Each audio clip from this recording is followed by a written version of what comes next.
কিছু বলবে, বহুত কিছু জানাবে।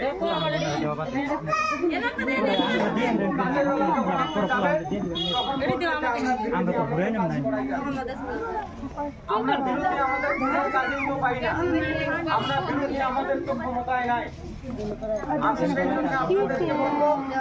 এই নির্বাচন কোন রাজনৈতিক নির্বাচন নয়, এই নির্বাচন হলো পঞ্চায়েত নির্বাচন। এই নির্বাচনে পঞ্চায়েতের প্রতিনিধি বানানো হয়।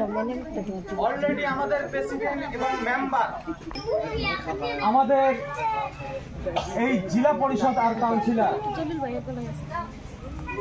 যেহেতু আমরা মাইনরিটি মানুষ, আমরা বিজেপি ফুল দেখলে এক সময় আমরা চটকে বেড়াইতাম,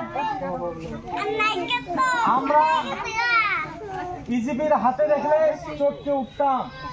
আমরা সবাই বলছি এগুলো হিন্দুত্ববাদী, এই কথাটা আমরা বলেছি, আমার মুখ দিয়ে হয়েছে। কিন্তু এখন যেটা দেখা যায় যে না, আমরা বুঝতে পেরেছি এরা হিন্দুত্ববাদী নয়, বরঞ্চ এদেরকে হিন্দুত্ববাদী সাজানো হয়েছে। আর এদেরকে হিন্দুত্ববাদী বলতে বলতে আমাদের হাত কংগ্রেস নাই, কোনো ধরনের তালাচাবি নাই। তবে আপনাদেরকে আমি আহ্বান জানাবো, একটা এভিডেন্স দিয়ে আজকে আসামের মধ্যে যে সরকার গঠন হোক, যদি সবাই একত্রিত হয়ে একভাবে টানা ভোট মারতে থাকে, অসম্ভব সরকার গঠন। আজকে আপার আসাম যদি সহযোগিতা না করে তাহলে এই সরকারকে বদলানো সম্ভব না। আজকে আমাদের এখানে আমরা সংখ্যালঘু আছি 1 কোটি, আর সংখ্যাগুরু রাইজ আছে 2 কোটি। সংখ্যাগুরু রাইজ যে 2 কোটি আছে, তারা যেভাবে সরকার বানায় সেইভাবেই সরকার হয়। আমরা মাইনরিটি কোনো যাচাইয়ে নাই, আমাদের সোজা কথা, বাপ দাদা ভোট দিয়েছিল হাতে, আমাদেরও দিতে হবে হাতে। কিন্তু এখন পৃথিবীটা বদলে গেছে, এখন ভারতের রাজনীতি, আসামের রাজনীতি বদলে গেছে।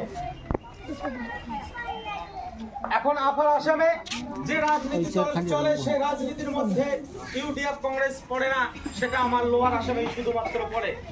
আপনারা পশ্চিমবঙ্গে গেলে দেখবেন সেখানে কংগ্রেস নাই, কংগ্রেস নীল। বিহারে কংগ্রেস নীল, ইউপিতে কংগ্রেস নীল।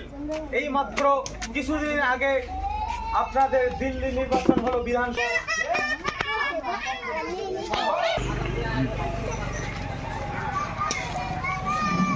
গাড়ি নাম্বার দেয়া যায় রে।